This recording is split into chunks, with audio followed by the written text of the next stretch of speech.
other defensive priorities that they do need to address. Obviously, that's number one. But in terms of interior defensive line depth, that was such a problem last year. And then the competition at nickel corner. When you're taking a look at both of those needs, what I guess outranks the hierarchy?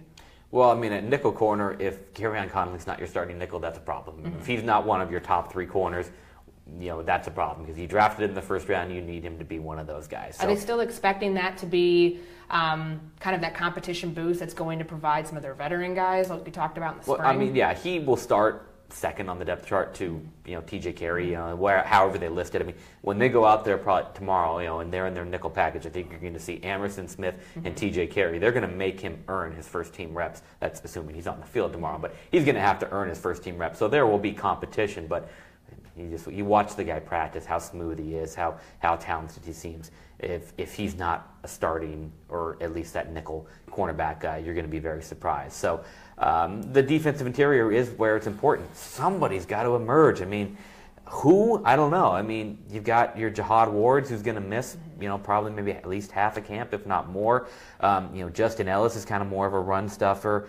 You hope kind of having Mario Edwards on that defensive end gives you a little interior push, kind of when you kick him inside on the nickel package.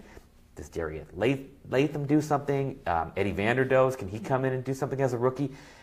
On paper, they haven't done a whole lot to upgrade from the group last year that included Dan Williams and Stacey McGee, who got a nice deal with Washington. So you're just it's kind of like middle linebacker, where we added a couple guys to the mix, and Trayvon Hester and Vanderdoes, and we're kind of bringing back the same crew, and let's see if somebody can do something. We know they have edge rushers. It's just trying to find that middle group and that middle ground for that defensive line. I want to jump back here because you brought up David Amerson and Sean Smith. We know the issues that the secondary and just kind of some of those inconsistencies, Jerry. We saw it early on in those first 2 games, and then it was kind of like for every step they took forward, there was something that became a problem. How do you see the way that, the battle between those two? And, you bring in a guy like Kerryon Conley. Do you think that honestly provides some sort of pressure in seeing these, the contract years for them? We're going to be talking about them at this point next year. Yeah, I mean, I think with like Sean Smith, you've got to hope that in free agency, a lot of times the first year is, not everybody is Kelechi Osemele and comes in and is like everything you'd hoped he'd be.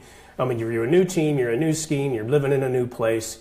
I've heard Bill Polian talk about it several times. That's one of the reasons he doesn't like free agents, is because your first year a lot of times is just like not good. And there were so many expectations placed on Smith when he was coming from Kansas City last year, just in terms of the money, what he did there in that defense, and just. Was it almost too much, you think, placed on him? A little bit, and the first week could not have gone worse. From there was nothing to go but up after that, and frankly, he did play better as the year went on. Maybe not exactly to the standard that they'd hoped, and I think Emerson's second season was a little bit of a regression too, because he was like kind of a revelation as a waiver wire claim. They're both bigger guys that sometimes struggle with smaller receivers, and that's something they're going to have to deal with, and through technique and whatever just frankly to play better and to hope. That goes hand in hand with that interior push we talked about earlier. Because if you have is Khalil Mack and Bruce Hervin.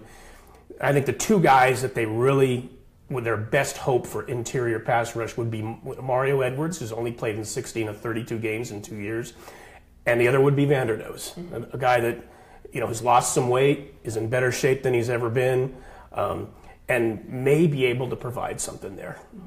So another position battle as camp wears on. We'll be finding out that backup quarterback. Raider Matt 5204 wants to know who's going to run away with that job. Bring back Connor Cook, who was a rookie last year, thrown into the fire there in Houston, and then E.J. Manuel brought in during the offseason, was with the Bills last year. That's a pretty interesting competition. Obviously, last year we knew that the job was Matt McGloin's, and then Connor Cook was going to file in there at the number 3 spot. When do you think we'll know? It is preseason. After which game? Well, that competition probably goes down to the wire, because obviously you go into that 4th preseason game and Carr won't play, and it'll be Cook and Manuel to get all that playing time against the Seahawks. Cook starts with a little bit of an edge. He knows his offense. He's been in it for a year. He's started a game in the playoffs. Worst possible circumstances. I would still give him the edge because you did.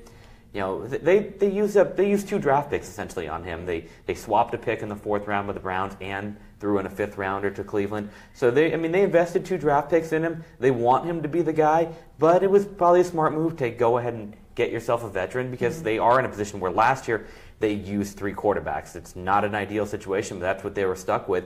So they kept 3 quarterbacks last year because they wanted to develop Cook as the backup. So I think it's very likely, if not probable, that they keep both guys. And at that point, who's the immediate backup doesn't matter as much if you keep them both around on the roster because then you kind of have options. I think Connor Cook is an interesting guy to me in that a lot of times, frankly, during practice, he doesn't look so good. I mean, he struggles. And then, but I've noticed it at least a couple of times last year in the preseason, and then again in the Denver game after he came in from McGloin. He did some decent things. Wow, is he one of these guys that looks better in games than in practice? Reggie obviously hit the mother lode when they drafted Derek Carr, but they also whiffed once on Tyler Wilson and wound up getting Matt McGloin as an undrafted free agent.